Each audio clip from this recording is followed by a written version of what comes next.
मेरे पापा ने मुझे बताया था एक्चुअली कि एमके यादव सर हैं, यूपीएससी की तैयारी कर रहे हैं। मैं तो बहुत खुद को लकी फील करती हूँ, मेरी फ्रेंड ने आपको सजेस्ट किया था। मैंने आपका ही कोर्स इसलिए ज्वाइन किया था क्योंकि आपके कोर्स से ये था आंसर राइटिंग भी डे टू डे एक्टिव हो जाएगी। तो हस्बैंड यही बोले कि नहीं, इनका सर का करो, आइए सबका बैच आ रहा है, तुम बस ये ज्वाइन करो। उसका फायदा सर मुझे ये हुआ, और मुझे नहीं पता सर, मैं वो 5-5 मिनट में आंसर लिख रही थी वहाँ पे। तो सर से मैं एक बार मिला तो वो बोले कि तुम बस झेल जा किसी तरह मेरे को 1 महीना। सर जैसे आपने पहले क्लासेस ली थी साइंस ऑफ आंसर राइटिंग में, 8 से 10 क्लासेस शायद थी, तो उसके बाद एक दिमाग में एक फॉर्मेट सा बन गया था। तो आपका प्री के लिए, यूपीएससी प्री के लिए भी कोई बैच चलता था, तो मेरा सर एक ड्रीम था कि कभी मैं मेंस दूंगा तो आपके साथ।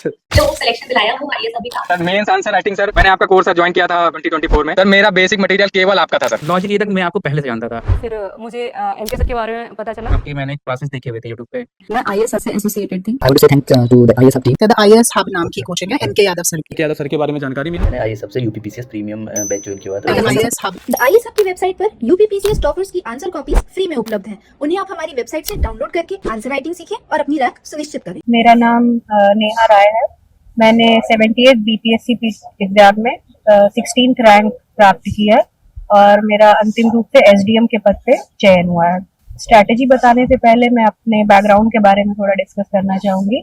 मैं उत्तर प्रदेश के गाजीपुर डिस्ट्रिक्ट से बिलोंग करती हूँ और मेरी प्रारंभिक शिक्षा जो है 12th तक गाजीपुर के सेंट जॉन स्कूल से हुई है। उसके बाद मैंने अपना ग्रेजुएशन बीएचयू से किया है, पॉलिटिकल साइंस ऑनर्स में। आफ्टर दैट मास्टर्स के लिए मैं जेएनयू गई, जहाँ पे मैंने अपना मास्टर्स कंप्लीट किया है इंटरनेशनल रिलेशंस में, जो कि पॉलिटिकल साइंस का ही एक पार्ट है, लेकिन जेएनयू में स्पेसिफिकली एक सेंटर है स्कूल ऑफ इंटरनेशनल स्टडीज, जहाँ से मैंने अपना मास्टर्स किया है। आफ्टर मास्टर्स मैंने सोचना शुरू किया सिविल सर्विसेज की प्रिपरेशन के लिए।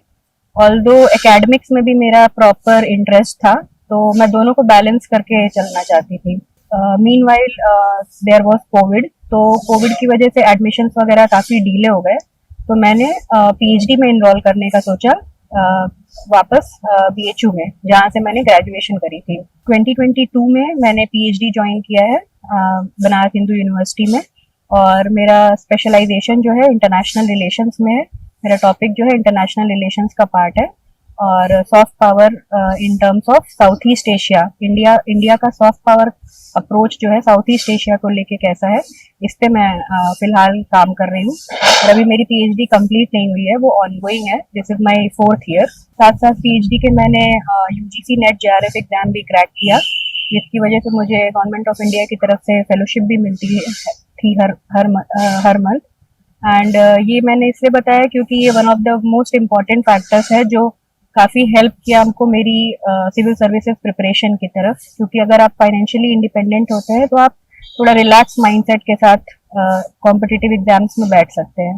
क्योंकि जैसे ये एग्जाम ही है बीपीएससी का, जो कि 2024 का एग्जाम है, बट फाइनल रिजल्ट आते आते 2026 हो गया। तो इतना सस्टेन करने के लिए आई थिंक फाइनेंशियल इंडिपेंडेंस भी एक बहुत इंपॉर्टेंट रोल प्ले की है मेरे लाइफ में। बिफोर दिस रिजल्ट यूपीपीसीएस 2024 के एग्जाम में भी मेरा सिलेक्शन हुआ है। नायब तहसीलदार के पोस्ट पे रैंक 20 पे मेरा सिलेक्शन हुआ है, और मैंने नायब तहसीलदार के पोस्ट पे ज्वाइनिंग भी कर ली है गोरखपुर उत्तर प्रदेश में, सदर तहसील में। और उसके बाद ये बीपीएससी का रिजल्ट आया, जिसमें ऑब्वियसली इससे बेटर पोस्ट पे मेरा सिलेक्शन हुआ है एसडीएम के पोस्ट पे। तो मैं कंसिडर कर रही हूँ बिहार में ज्वाइन करने का। Before coming to the strategy, मैं ये बताऊंगी कि मैं बिहार के लिए स्पेसिफिकली बहुत ज़्यादा डेडिकेटेड नहीं पढ़ाई कर रही थी, क्योंकि मेरा होम स्टेट उत्तर प्रदेश है, तो उत्तर प्रदेश को लेके ज़्यादा मेरा इंटरेस्ट था। बट सिंस दोनों स्टेट्स के एग्ज़ाम ऑलमोस्ट साथ साथ चल रहे थे, तो मैंने बिहार में भी अपीयर किया। 13 दिसंबर 2024 को बिहार का एग्ज़ाम था, और 21 दिसंबर आई गेस यूपीपीसीएस का एग्ज़ाम था। तो यूपीपीसीएस के लिए जो मैंने पढ़ाई की थी, वही मुझे जो है बिहार में भी हेल्प किया प्रीलिम्स क्रैक करने में। प्रीलिम्स लेवल पे बिहार स्पेशल वाला एक जो पार्ट था, वो मैंने थोड़ा अलग से किया, बिकॉज वो यूपी के सिलेबस से कंसाइड नहीं कर रहा था। तो उसके लिए मैंने एड्यूटेरिया की एक बुक पढ़ी थी और कुछ वीडियोस देखे थे ऑनलाइन यूट्यूब पे, फ्री वीडियोस, जो बिहार स्पेशल कवर करने में मेरी हेल्प की है। देन फाइनली बिहार में प्रीलिम्स क्वालिफाई हो गया, और साइमल्टेनियसली यूपी में भी प्रीलिम्स क्वालिफाई हो गया। बट बिहार पीसीएस का मेंस जो है यूपी पीसीएस के मेंस से पहले पड़ा, अप्रैल 2025 में। तो पहले मेरा स्पेसिफिकली प्रिपरेशन जो है, मतलब फोकस जो है बिहार पीसीएस रहा। रही बात मेंस के लिए मैंने कैसे पढ़ाई की, क्योंकि प्रीलिम्स से पहले मैंने बिहार के लिए स्पेसिफिकली कुछ खास पढ़ाई नहीं की थी, तो मेरे पास 45 से 50 डेज थे जिसके लिए मैं कर सकती थी, क्योंकि मेरी पीएचडी भी साथ साथ चल रही थी, तो मेरा एंगेजमेंट थोड़ा सा जनवरी फरवरी तक पीएचडी में भी था। बट जैसे मुझे टाइम मिला मैंने प्रॉपरली मेंस पे स्विच किया। जैसा कि हम लोग को पता है कि मेन 3 पेपर होते हैं, GS1, GS2 और एसए, जिनके मार्क्स बिहार पीसीएस में काउंट होते हैं। तो मैंने पहले से बेसिक बुक्स पढ़ रखी थी सारे ही सब्जेक्ट्स की, चाहे वो एनसीईआरटी हो, चाहे वो लक्ष्मीकांत हो पॉलिटी के लिए, स्पेक्ट्रम हो मॉडर्न हिस्ट्री के लिए। तो मुझे फिर से वो चीज़ें रिवाइज करने में ज़्यादा समय नहीं लगा। मैंने अकॉर्डिंग टू द सिलेबस और पीवाईक्यूज को रखा, और जो पुरानी बुक्स थी उनको कम से कम समय में रिवाइज किया। कुछ ऑनलाइन वीडियोस देखे ताकि जल्दी से जल्दी जो है कम समय में 45 डेज के अंदर मेरा एक बार सिलेबस से मैं गो थ्रू कर लूँ।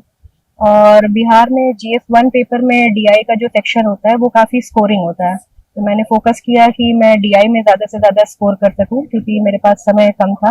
तो इस तरीके से GS1, GS2 और GS और एससे मैंने ज़्यादा नहीं लिखा क्योंकि मेरे पास समय कम था, बट मैंने पैटर्न देख लिया था और 2-3 एस्से प्रैक्टिस करने के बाद मैंने डायरेक्टली एग्जाम में ही एस्से लिखा।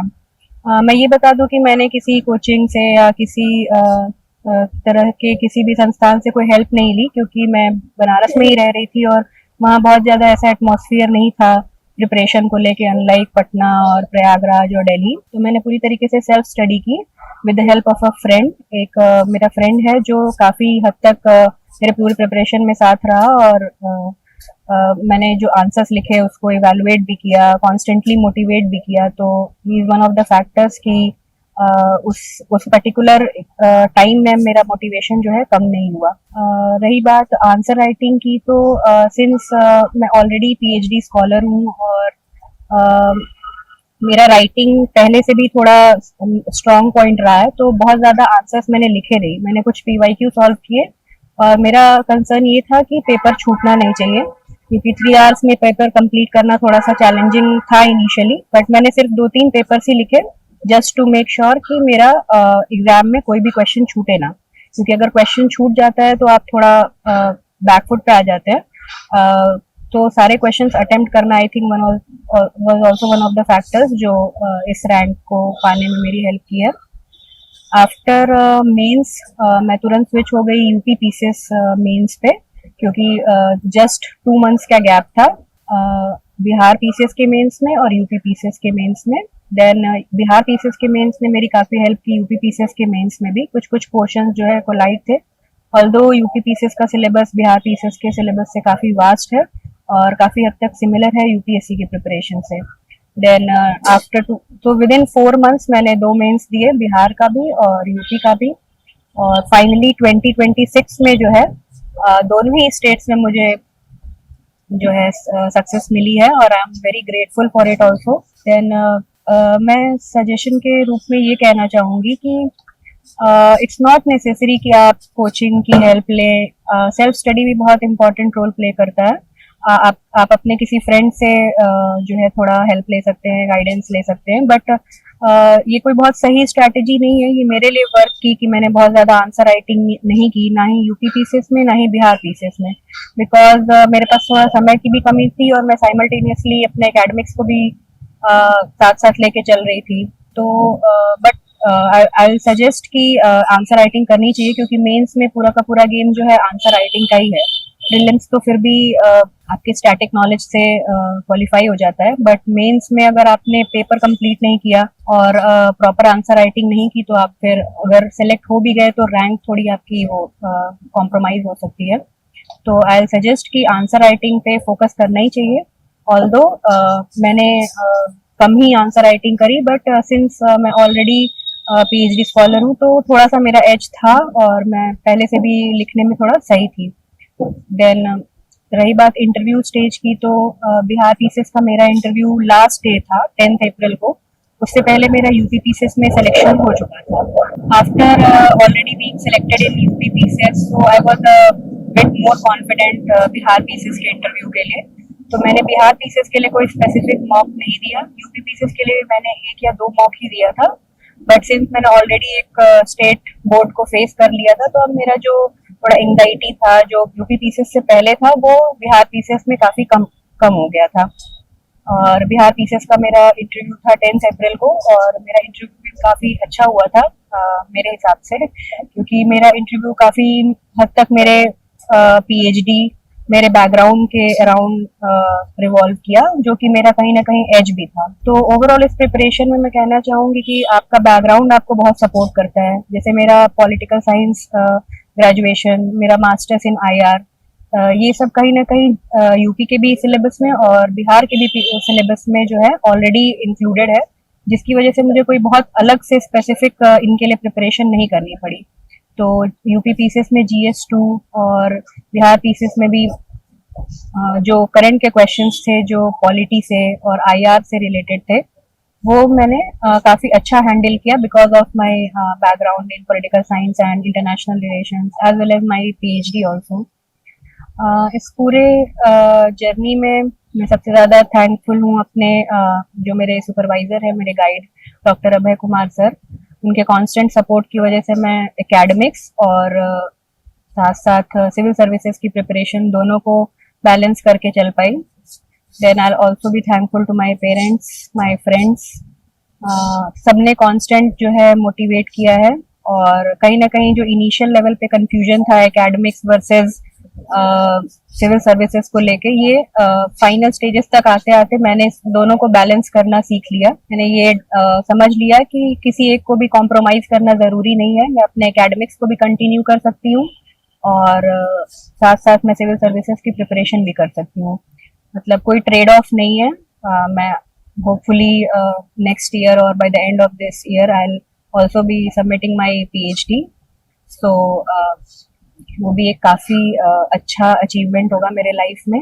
और मैंने 1-2 बार यूपीएससी में भी अपीयर किया है, और जिसमें मेरा जीएस क्वालिफाई हो गया था, लेकिन सीसैट की कम प्रिपरेशन होने की वजह से सीसैट में दिक्कत आई, जिसकी वजह से मैं यूपीएससी के मेंस में अपीयर नहीं हुई। But hopefully I will also get the chance कि मैं यूपीएससी का मेंस दे सकूँ। मीनवाइल ये मेरी स्ट्रैटेजी थी।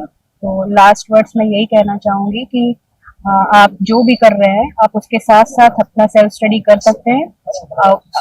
ज़रूरी नहीं कि कहीं जाके कोचिंग की जाए, आप ऑनलाइन भी क्लासेस ले सकते हैं अगर आपको लगता है कि हेल्प की ज़रूरत है। और अदरवाइज आपका अगर स्टैटिक बैकग्राउंड स्ट्रॉन्ग है तो आप सेल्फ स्टडी ही बेस्ट ऑप्शन है मेरे हिसाब से। हाँ, आप आंसर राइटिंग करिए। आंसर राइटिंग के लिए भी अब बहुत सारे प्लेटफॉर्म्स हैं, बिना आपको अपने होम टाउन से निकले बिना भी आप ऑनलाइन आंसर राइटिंग कर सकते हैं, इवैल्यूएट करा सकते हैं।